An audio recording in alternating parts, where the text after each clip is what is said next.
स्वागत है आपका एनालिसिस। दोस्तों, इस लेक्चर में हम लोग रिलेटिव रिलेटिव कॉन्फ़िगरेशन के बारे में जानेंगे।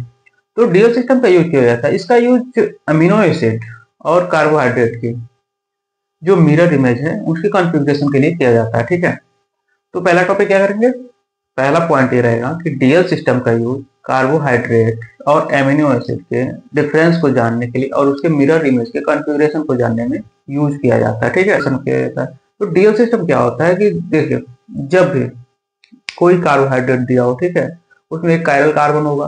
कायरल कार्बन के जो ठीक है, यदि लेफ्ट साइड अल्कोहल जुड़ा हो या एमिनो एसिड जुड़ा हुआ, ठीक है, कोई भी कार्बोहाइड्रेट जुड़ा हुआ हो या एमिनो एसिड जुड़ा, और जो लेफ्ट साइड जुड़ा हुआ हो तो वहां उसका कॉन्फ़िगरेशन एल होगा। ठीक है, और राइट साइड जुड़ा हुआ तो उसका कॉन्फ़िगरेशन डी डी होता है। ठीक है, आइए इसके बारे में देखते हैं फिर बताते हैं। ठीक है, तो सबसे पहले क्या है डीएल सिस्टम। तो डीएल सिस्टम को डीएल सिस्टम इसको क्या बोलते हैं, रिलेटिव कॉन्फ़िगरेशन।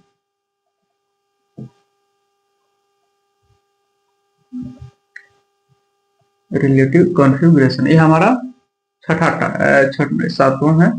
ठीक है, सातवां पॉइंट है। ठीक है, ये चीज तो इसका यूज बायोमोलिक्यूल में किया जाता है। पहला इट्स यूज फॉर बायोमोलिक्यूल। ठीक है, पहला पॉइंट रखेंगे, it's used for bio molecules. ठीक है, लाइक कार्बोहाइड्रेट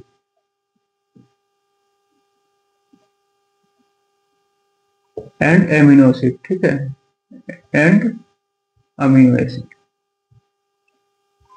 अमीनो एसिड। ठीक है, तो इसका यूज कार्बोहाइड्रेट बायोमोलिक्यूल में किया जाता है। ठीक है, और ये अब ये देखते हैं कि इसका जो मिरर इमेज के कॉन्फ़िगरेशन के लिए भी किया जाता है। ठीक है, दूसरा पॉइंट क्या है हम लोग का, इसमें दूसरा पॉइंट क्या है, दूसरा मान के चलिए, look at the last chiral carbon. Look at the last chiral carbon, last chiral carbon if contains, ठीक है, ठीक है, अल्कोहल है, एमिनो एसिड। ठीक है, एट राइट साइड। ठीक है, राइट साइड, यदि जो कायरल कार्बन के साथ जो जुड़े हुए अल्कोहल और एमिनो एसिड यदि राइट साइड है, राइट साइड होंगे तो क्या हो जाएगा, डी हो जाएगा। ठीक है, राइट साइड होंगे तो right side, then D. At if at left side then L। ठीक है, L मानकर चलिए एक एग्जांपल के तौर पे देखते हैं। ठीक है, ये हमारा कार्बोहाइड्रेट, यहाँ पे एल्कोहल है, यहाँ पे H है, यहाँ पे CH2OH है। ठीक, तो ये जो कार्ब एल्कोहल जुड़ा हुआ है, ठीक है, एल्कोहल यहाँ ये इसको कायरल कार्बन तो क्या होता है, ऐसे कायरल कार्बन पे चारों जो ग्रुप लगे होते हैं आपस में डिफरेंट होंगे। ठीक है, तो डिफरेंट होंगे तो ये जो कायरल कार्बन मान के लिए आप हमें एक कायरल कार्बन मिल गया, इसके साथ जो ये ओ एल्कोहल है, ये अगर ये राइट साइड दाहिने साइड जुड़ा हुआ है तब इसका कॉन्फ़िगरेशन क्या होगा, रिलेटिव कॉन्फ़िगरेशन में इसका डी हो जाएगा। ठीक है, यही ये लेफ्ट साइड जुड़ा हुआ है, मानकर चलिए अगर ऐसा दिखता है, ये आपस में मिरर इमेज होते हैं। ठीक है, ये आपस में एक दूसरे के मिरर इमेज होते हैं। ठीक, अब मान के चलिए CH2OH। ठीक, ये और लेफ्ट साइड जुड़ा हुआ है। ठीक है, तब इसका कॉन्फ़िगरेशन क्या होगा, एल होगा। ठीक है, राइट साइड जुड़ा हो तो डी होगा, लेफ्ट साइड जुड़ा हो तो एल होगा। ठीक है, अब लेकिन एक चीज देखिएगा, ये आपस में ये जो होते हैं, ठीक है, ये मिरर इमेज होते हैं। ठीक है, ये जो कंपाउंड दिया मान के चलिए दिया हो तो इसको ये आपस में मिरर इमेज है, लेकिन ये सुपर इम्पोज नहीं है। मान के चलिए इसको उठाकर इसके ऊपर रखते हैं तो ये एक दूसरे को 100% कवर नहीं कर पा रहे हैं, तो ये क्या हो गया, नॉन सुपर इम्पोज कंपाउंड हो गया, ये आपस में नॉन सुपर इम्पोज होता है। ठीक है, इसको नोट करिए एग्जाम्पल को, फिर अगला बताते हैं। एग्जाम्पल क्लियर हो, ठीक, एग्जाम्पल एक और देख लीजिए।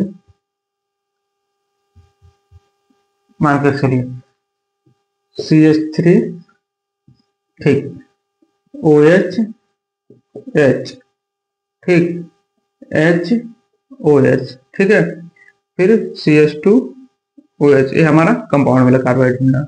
तब इसमें इसका कॉन्फ़िगरेशन क्या होगा, यहाँ पे एल्कोहल है, वो लेफ्ट साइड है, तो राइट साइड है, सॉरी राइट साइड ये एल्कोहल जुड़ा हुआ है, दोनों यहाँ से कायरल कार्बन ये हो गया, ये दोनों कायरल कार्बन हो गया, ठीक है, और जो एल्कोहल जुड़ा हुआ है राइट साइड में जुड़ा हुआ है, तो इसका कॉन्फ़िगरेशन क्या होगा, कॉन्फ़िगरेशन जोड़ लीजिए, डी हो जाएगा, ठीक है। अब इसका अगर जो अगला एग्जाम्पल, अगर जो मान के लिए इसका मिरर इमेज बना रहे हैं, ठीक है, तो ठीक, तो इसका मिरर इमेज बनाते हैं, तो मान यहाँ पे CH3 हो जाएगा, यहाँ पे आपका OH हो जाएगा, यहाँ पे H होगा, यहाँ पे OH, यहाँ पे H, यहाँ पे CH2OH, ये हो गया। इसका कॉन्फ़िगरेशन ये लेफ्ट साइड आ रहा है, इसका यहाँ पे एक कायरल कार्बन होंगे, ठीक है, कायरल कार्बन होंगे, यहाँ पे H आ रहा है, H कहना लेफ्ट साइड में आ रहा है एल्कोहल, तो इसका कॉन्फ़िगरेशन L हो जाएगा। एक और कंडीशन होता है, ऐसे मान करके लिए किसी भी कंपाउंड में, ठीक है, कोई भी कंपाउंड जा रहा है, तो उसका जो अमीनो अमीन और एल्कोहल दोनों आ जाते हैं, उस सिचुएशन में हम कैसे डिसाइड करेंगे उसमें एल है या एल। इस एग्जांपल को नोट करिए, फिर अगला एग्जांपल हम बताते हैं, ठीक है।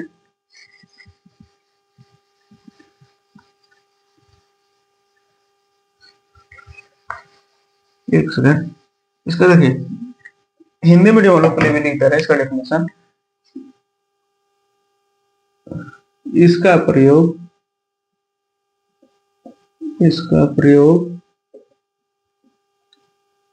अणु के लिए किया जाता है, जैव अणु में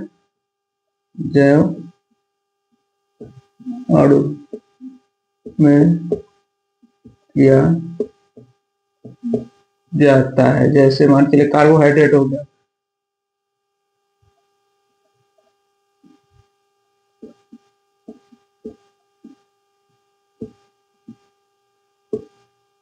अमीनो एसिड, अमीनो अम्ल बोलते हैं इसको हम, ठीक है, इन सब में इसका प्रयोग किया जाता है। अब मान के चलिए, अब ठीक है, इसका अगर हिंदी आता है तो इसका हिंदी में क्या होगा, एक्सप्लेनेशन होगा, एग्जाम्पल तो बताया तो क्लियर होगा। यदि लास्ट कायरल कार्बन, अंतिम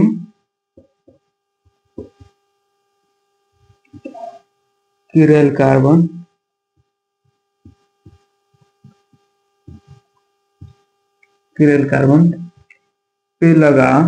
पर लगा एल्कोहल और एमीन, ठीक है, एल्कोहल और अमीन दाहिने साइड, दाएं हो तो डी, यदि बाएं हो तब एल होता है, ठीक है। ये हिंदी मीडियम वालों के लिए इसका डेफिनेशन ये होता है, ठीक है। उसका एग्जांपल हमने बताया, जैसे अभी एग्जांपल होता है, उस एग्जांपल को नोट कर लिए और इसके साथ अगला एग्जांपल देख लीजिएगा, ठीक है। मान करके चलिए यहाँ पे CH3 हमने लगा दिया, ठीक, ये एक अमीनो एसिड है, ठीक है, NH2, H हो गया, NH2 हो गया, ठीक है। तो जो ये अमीनो एसिड है, ये देखिए, ये दोनों अमीनो एसिड आपका राइट साइड है, राइट साइड होगा तो इसका आंसर क्या होगा, आंसर होगा आपका डी। यही इसका मिरर इमेज बना लिया, मान के चलिए CH3, ठीक है, NH2, H, तो ये जो लेफ्ट साइड हो जाएगा, लेफ्ट साइड होगा तब इसका आंसर क्या हो जाएगा, एल हो जाएगा, ठीक है, लेफ्ट साइड है तो एल हो जाएगा, राइट साइड है तो डी हो जाएगा, ठीक है। इसको नोट करिए, फिर अगला एक एग्जांपल बताते हैं, फिर अगला रूल क्लियर हो जाएगा, ठीक है। इसको देखिए, ठीक है, इसको नोट कर लिए होंगे आंसर, फिर अगला देखते हैं। मान कर चलिए किसी भी कंपाउंड में, ठीक है, किसी भी कंपाउंड में एल्कोहल और अमीनो एसिड दोनों दे दिया, तो उस सिचुएशन में क्या डिसाइड करेंगे कि क्या, कैसे डिसाइड करेंगे कि डी है या एन है। तो उस सिचुएशन में हमको प्रायोरिटी किसको देते हैं, अमीनो एसिड को। ऐसे ही मान एक एग्जांपल यहाँ पे बता दें, इसको नोट कर लिए होंगे, फिर इसको मिटा के बताते हैं, ठीक है। जो नोट नहीं किए होंगे पॉज करके नोट कर लेंगे, ठीक है। तो एक चीज है, अब मान करके चलिए एक कंपाउंड हमको CH3, एक OH और एक NH2, ठीक है, इसमें H, इसमें H, CH2OH, ये हमें मिल गया। तो अब इसमें कैसे डिसाइड करेंगे कि इसमें डी कॉन्फ़िगरेशन है कि या एल कॉन्फ़िगरेशन है। ठीक है, मान कर चलिए कि जो कार्बोहाइड्रेट हुआ इसमें एक कार्बोहाइड्रेट, एक अमीनो एसिड भी दे दिया है और एक एल्कोहल भी दे दिया, ठीक है, इसमें दो दे दिया है। इसमें प्रायोरिटी किसको देते हैं, अमीनो एसिड को प्रायोरिटी देते हैं, ठीक है।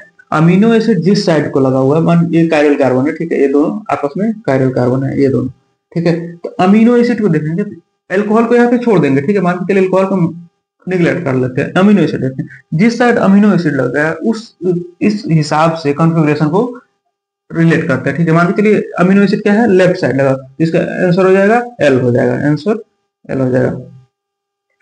अब मान के चलिए, ठीक है, ये एल हो जाएगा। अब इसमें एल्कोहल देखिए, एल्कोहल राइट साइड है तो एल्कोहल से ज्यादा प्रायोरिटी अमीनो एसिड को देंगे, तो इसका आंसर एल होता है, ठीक है। अगला इसी का बता रहे हैं मिरर इमेज, ठीक है, इसी का मिरर इमेज। तो CH3 यहाँ पे इसका OH हो जाएगा, H हो जाएगा, ठीक है, फिर यहाँ पे NH2 हो जाएगा, यहाँ पे H हो जाएगा। अब इसका आंसर क्या आएगा, अब इसको प्रायोरिटी के आधार पर जाए तो कायरल कार्बन तो समझ रहे हैं कि चारों कार्बन, जो चारों ग्रुप कार्बन पे लगे चारों ग्रुप डिफरेंट होंगे, वो कायरल कार्बन होता है, ठीक है। अब इसमें देखिए, इसमें जो एक कार्बोहाइड्रेट एल्कोहल दिया, एक कार्बोहाइड्रेट अमीन दिया, तो इस हिसाब से क्या करेंगे, अमीन के फर्स्ट प्रायोरिटी देंगे, तो इस हिसाब से यहाँ पे CH2OH होगा, ठीक है। यहाँ पे ये जो अमीन लगा हुआ है इस हिसाब, इसके प्रायोरिटी को आधार पे हम इसका कॉन्फ़िगरेशन करते हैं, ठीक है।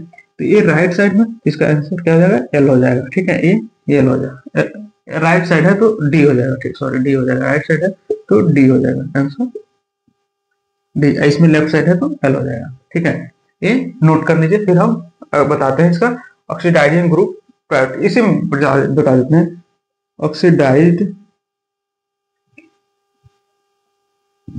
Group priority. जैसे नोट कर लो OH, कार्बोक्सिलिक एसिड, एल्डिहाइड और उसके बाद, ठीक है, ये इसकी प्रायोरिटी ऑर्डर होती है, ठीक है, ऑक्सीडाइजिंग ग्रुप के प्रायोरिटी होती है, ठीक है, इसको नोट कर लीजिए, ठीक है। अगला टॉपिक क्या है, रेसिमिक मिक्सचर, ठीक है, ये 8वां टॉपिक है।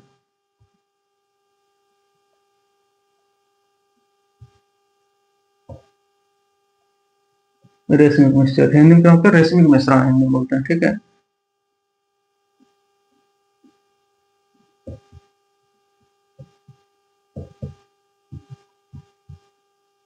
रेसिमिक मिश्रण दो एनेंशियोमर को मिला करके बना होता है, दो एनेंशियोमर को जब आपस में ऐड करते हैं तो एक रेसिमिक मिक्सचर बनता है।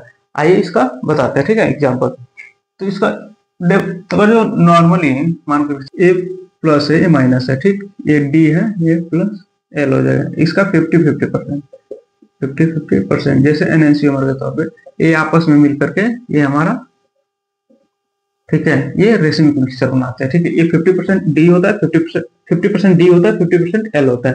जैसे हमने अभी आपको एक एग्जांपल बताया था, ठीक है, OH H OH H CH2OH, ठीक है, प्लस इसका जो मिरर इमेज बनेगा, मान के चलिए एनएनसीओ में जो मिरर इमेज बनेगा, ठीक है, CH2 CH3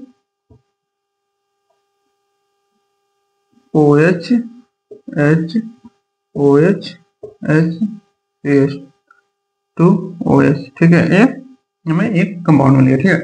अब इसका जब क्या होगा, इसका कॉन्फ़िगरेशन एल होगा, इसका डी होगा, तो ये दोनों को जब आपस में ऐड करते हैं तो हमें एक रेसिमिक मिक्सचर बनता है। इसको क्या बोलते हैं, एनेंशियोमर बोलते हैं। एनेंशियोमर का क्या होता है कि ऐसे कंपाउंड जिसमें मिनिमम 1 कायरल कार्बन हो और उनके चारों ग्रुप जो लगे हुए हो डिफरेंट हो, ऐसे कंपाउंड एनेंशियोमर होता है, ठीक है। ये इसका एग्जांपल हो गया। अब इसको अगर जो डिवाइड करते हैं, ठीक है, इसको आपस में और डिवाइड करते हैं, दो पार्टों में बांटते हैं, तो हमें क्या मिलता है, जैसे ये हमने इसको दो पार्टों में डिवाइड कर दिया, तो ये हमें क्या मिला, 50% डी मिला, 50% एल मिला, यही यहाँ पे हमने ऐड करके लिखा है, ठीक है। एक इक्विमोलर, देखिए इक्विमोलर मिक्सचर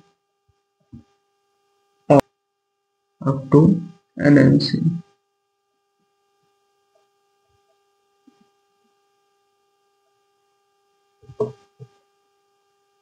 एनएनसीओमर, ठीक है, equimolar mixture of two enantiomer, ये दो एनएनसीओमर से मिलकर के बना होता है, दो एनएनसीओमर से, ठीक है।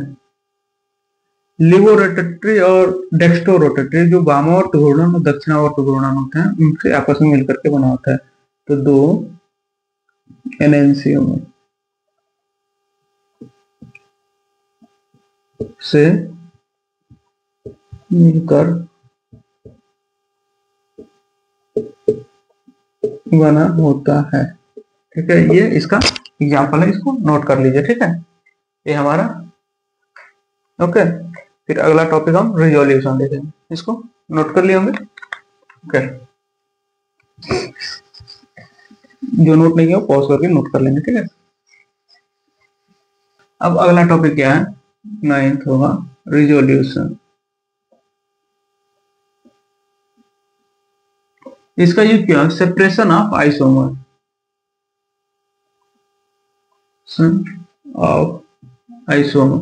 आइसोमर के सेपरेशन को जानने के लिए इसका यूज किया जाता है, ठीक है। ये प्लस है, ये माइनस है, ये डी प्लस एल, या 50% डी है और 50% आपका एल है, ठीक है। अब इसको, ये आपका है, इसको सेपरेट करने के लिए, जैसे मानकर के लिए डी है, यहाँ पे डी को पॉजिटिव देते हैं, एल को निगेटिव देते हैं, ठीक है।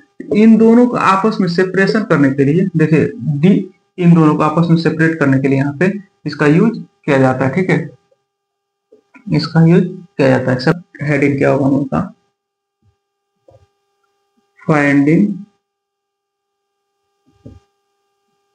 द नंबर ऑफ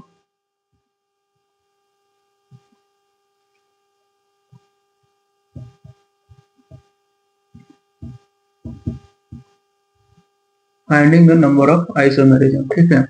अब इसके दो कंडीशन होते हैं, पहला कि और जब मॉलिक्यूल अनसिमेट्रिकल हो, नहीं, ठीक है। इसको जानने के लिए देखिए, किसी भी मॉलिक्यूल में, ठीक है, आइसोमेरिज्म को जानने के लिए दो सिचुएशन होता है, पहला सिमेट्रिकल मॉलिक्यूल में और अनसिमेट्रिकल मॉलिक्यूल में। तो पहला देखेंगे अनसिमेट्रिकल मॉलिक्यूल में। जब अनसिमेट्रिकल मॉलिक्यूल में पहला होगा, if molecule is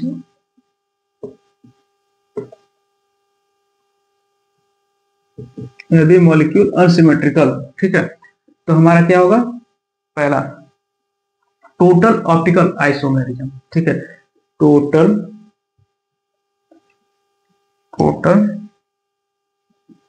optical isomerism 2 का पावर n होता है। यहाँ पे n क्या होता है, n बराबर number of chiral carbon, number of chiral carbon, ठीक है, number of chiral carbon, n बराबर नंबर ऑफ कायरल कार्बन। ये पहला पॉइंट हो गया, total number of optical isomerism, total number of optically active, ठीक है। ऑप्टिकली एक्टिव क्या होता है, 2 का पावर n होता है, इसका भी 2 का पावर n होता है, ठीक है। उसको से मीजो कंपाउंड, ठीक है, मीजो कंपाउंड, ठीक है। मीजो कंपाउंड कितना होता है, 0 होता है, 2 का पावर n, ठीक है, इसका 0 होता है। उसके बाद देखेंगे कि रेसिमिक मिक्सचर क्या होता है, ठीक है।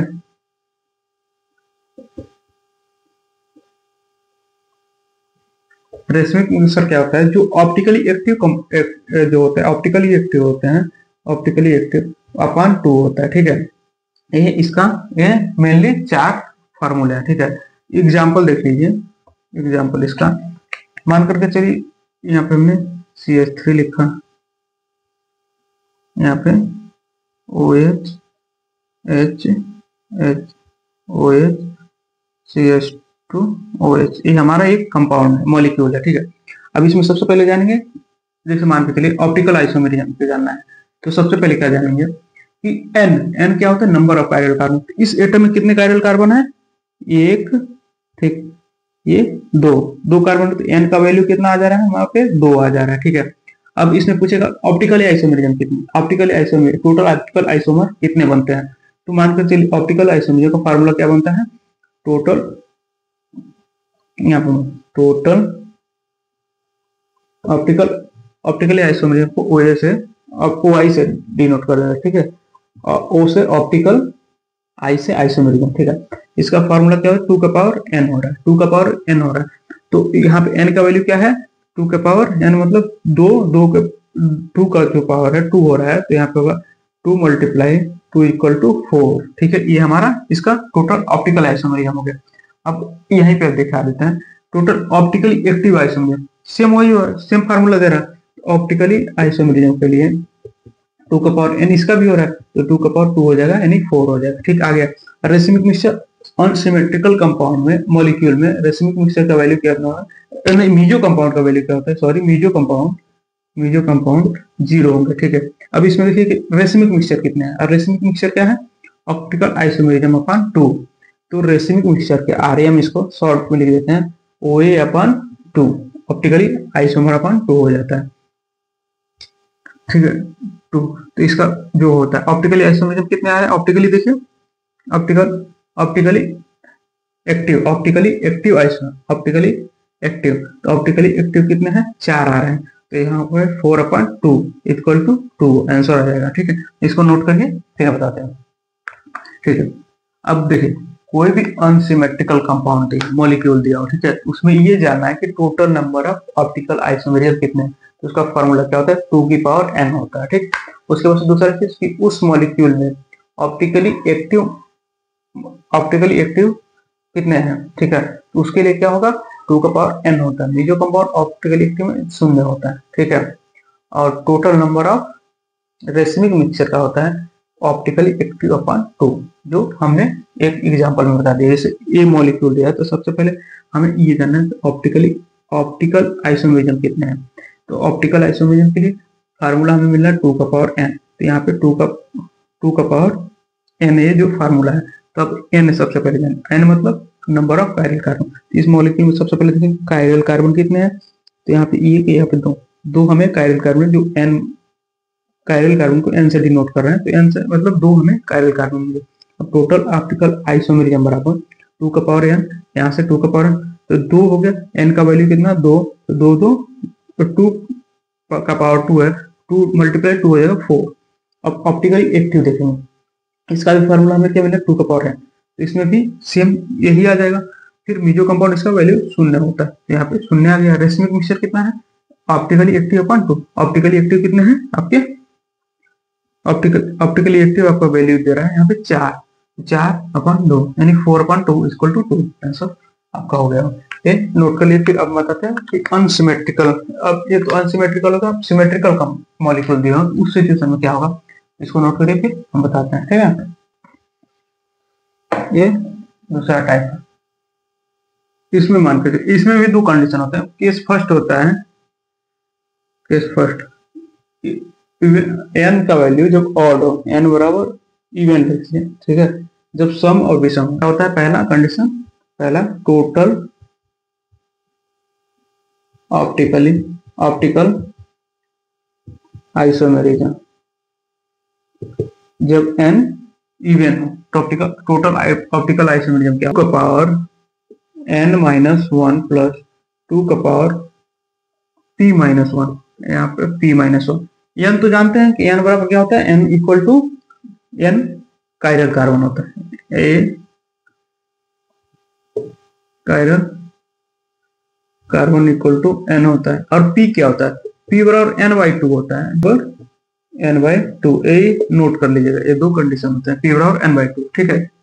ऑप्टिकल आइसोमेरिज्म अनसिमेट्रिकल में, सिमेट्रिकल कंपाउंड में जब इवन नंबर से मॉलिक्यूल दिया हो, इवन नंबर कंपाउंड हो, तो सिस्टम में optical isomerism, total optical isomerism क्या होता है, 2 का पावर n-1 प्लस 2 का पावर p-1, ठीक है। अब उसके बाद से दूसरा क्या होता है, टोटल ऑप्टिकली एक्टिव, ठीक है, ऑप्टिकली एक्टिव हो। तो उस सिचुएशन में क्या होता है, टोटल ऑप्टिकली एक्टिव 2 का पावर n माइनस वन, 2 का पावर n माइनस वन, इतना वैल्यू ऑप्टिकली एक्टिव में है, 2 का पावर n माइनस वन। उसके बाद मीजो कंपाउंड क्या होता है, मीजो p माइनस वन, 2 का पावर p माइनस वन, ठीक है, ये 2 का पावर p माइनस वन, ये हो गया आपका। उसके बाद सर रेसिमिक मिक्सचर देखिए,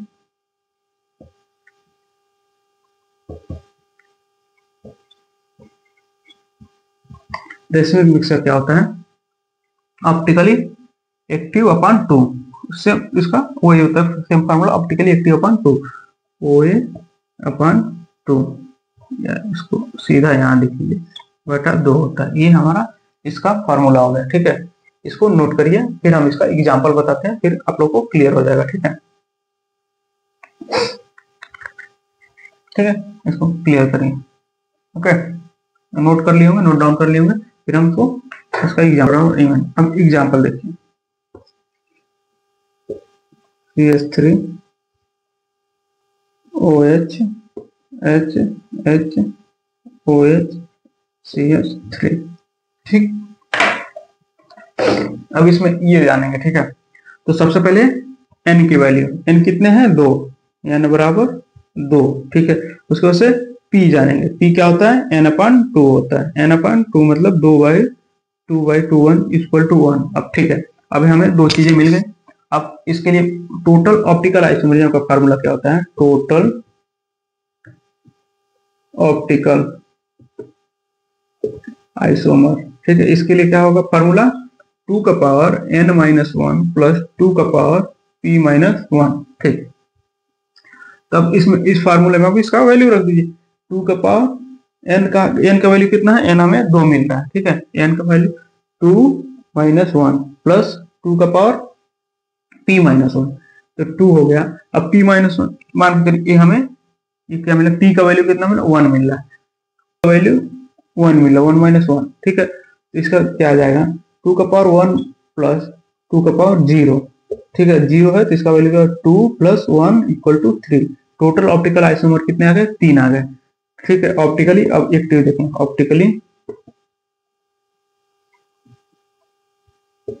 ऑप्टिकली एक्टिव, इसका फार्मूला क्या होता है, 2 का पावर n माइनस वन, इसका फार्मूला हमें होता है 2 का पावर n माइनस वन। तो इसमें क्या होगा, 2 का पावर n माइनस वन, तो 2, उसके बाद से n का वैल्यू कितना है, 2, 2 माइनस वन इक्वल टू 2, ठीक है। ये पहला, ये दूसरा हो गया। अब मान क्या है, उसके बाद से ऑप्टिकली एक्टिव हो गया। अब मीजो कंपाउंड कितने हो जाएंगे, मीजो कंपाउंड का वैल्यू क्या आ रहा है, 2 का पावर p माइनस वन, 2 का power p minus one equal to 2, p का वैल्यू कितना आ रहा है, 1 है, तो 1 माइनस वन इक्वल टू 2 का value 0 equal to 1, meso compound 1 हो जाएगा, ठीक है। अब अगला होगा रेसिमिक मिक्सचर, रेसिमिक